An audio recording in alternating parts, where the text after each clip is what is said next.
Опеан во песни, раскажуван во приказни, а гордо е вметнат во државниот, но и градскиот грб. Реката Вардар е најстариот и најзначаен символ на Македонија, кој за жал денеска не добива таков третман. Ако во блиското минато оваа река е наводнувала Повардарската долина како извор на храна, денеска поради степенот на загадување е забранета за секаква употреба. Оваа река во која некогаш се капеле луѓе, а денеска плива секаков смет и фекали, е најстариот државен символ. Со векови нашата историја се поврзува со течението на реката Вардар, каде се родиле првите села, населби и градови. Жалната слика за состојбата на Вардар најдобро може да се забележи во центарот на Скопје, каде долж целото течение реката е пренатрупана со смет, а најпоразителна е сликата околу галиите каде отпадоците се трупаат, од казанчиња, шпорети и секаква покуќнина до автомобилски гуми, полни вреки со смет и безброј шишиња. Некогаш од него пиевме вода безгрижно, велат граѓаните, кои не помнат кога последен пат го виделе Вардар чист. Состојбата на реката, велат, е жалосна. После земјотресот од Вардар не остана ни В. Да немој ќе кажам некој лош збор, ова е катастрофа.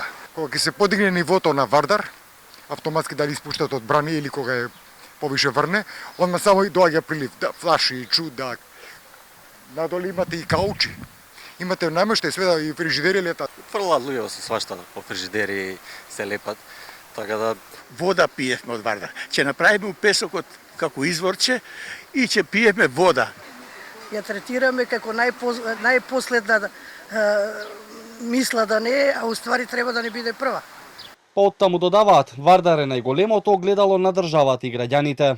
Какви граѓани, таков град, таква река, таков систем. Најголемиот проблем на овој народ е свеста. Сега не смеш ни да се измиеш било како, па не да влезеш куз некакви, ќе фатиш некои болести. Ова е огледало на Македонија. Вардар, кој е повеќе од само топоним, изминативе години според истражувањата е сериозно бактериолошки загаден, а состојбата се влошува. Најавите од надлежните за пречистителна станица, која треба да чини милиони евра, се уште остануваат само во форма на изјави. Во меѓувреме, и екологистите кои само иницијативно правеа акции за чистење на реката сватија дека се борат со ветерници, па останаа само апелите до надлежните да сторат нешто пред сосема да се уништи Вардар како клучен во екосистемот.